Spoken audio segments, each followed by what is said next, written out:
Olá, como vocês vão? Vamos resolver agora a questão 68 do caderno amarelo do Enem PPL 2023. Uma questão que fala sobre a crise de 2008. Então se inscreva no canal e vamos resolver a questão. A fonte que não nos ajuda muito, então vamos direto para o enunciado. Para os países latino-americanos mencionados, a estratégia chinesa apresentada resultou no quê?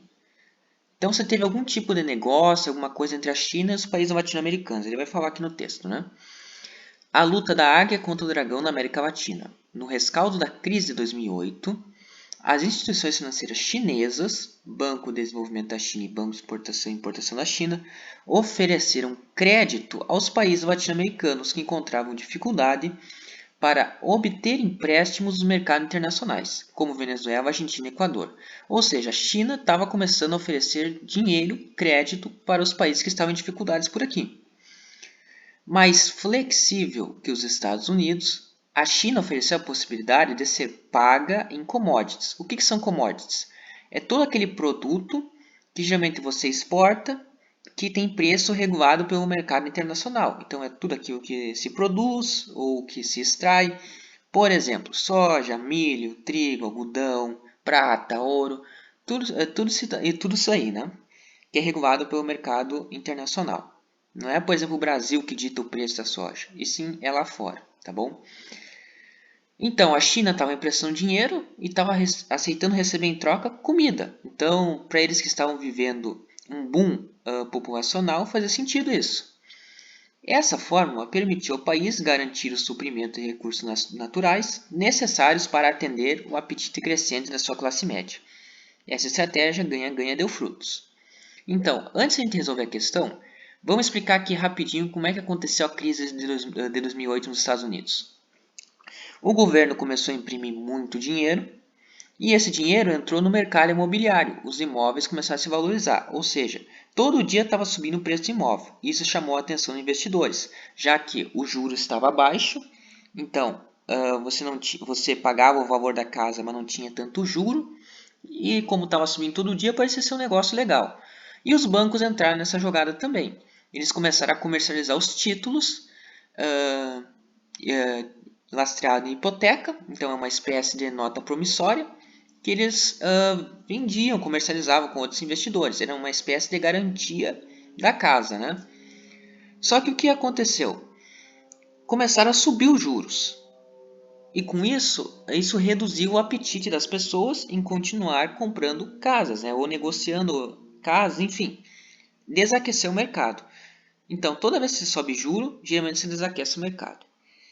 Com isso, os preços dos imóveis começaram a cair, as parcelas das casas começaram a ficar muito altas, porque você pensa, você estava pagando uma casa que valia 200 mil, e de repente o valor dessa casa cai para 100 mil, mas você ainda está pagando a casa como se fosse 200 mil. Então é uma conta que não fecha, você vai fechar num prejuízo muito grande. E isso levou os bancos junto, né? As pessoas começaram a ter prejuízo, a falir, e isso começou a levar os bancos junto. Então, a partir daí começou os prejuízos com a inadimplência, né? Pessoas não pagando, assim tiveram perdas fortes, e daí os bancos estavam à beira da falência e o governo americano resolveu dar uma salvada neles, né?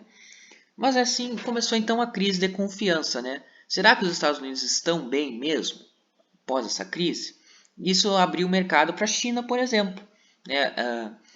Os bancos ficaram fracos nos Estados Unidos. Então, por exemplo, aqui nesse texto nós temos os países latino-americanos fazendo mais negócios com a China. Esse é o principal aqui, esse é o ponto principal da questão. O que aconteceu? Mudança de cliente, mudança de comércio. Antes os países latino-americanos faziam comércio com os Estados Unidos, agora fazem com a China.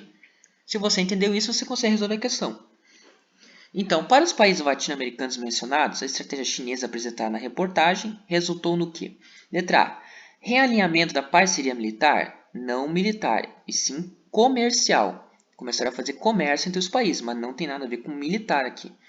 Letra B. Ampliação do protecionismo tarifário, ou seja, fazer mais negócios com a China aumentou as tarifas ou alguma coisa assim? Não, porque era mais vantajoso para os países latino-americanos. Então, foi uma liberdade de escolha que eles tiveram. Não tem nada a ver com proteção de taxas ou coisa assim. Letra C. Redução da dependência tecnológica. Não necessariamente, porque aqui os países latino-americanos queriam empréstimos, queriam dinheiro, e a China queria comida, queria aço, enfim. Então não tem muita coisa a ver aqui com dependência tecnológica. Era mais uma questão comercial.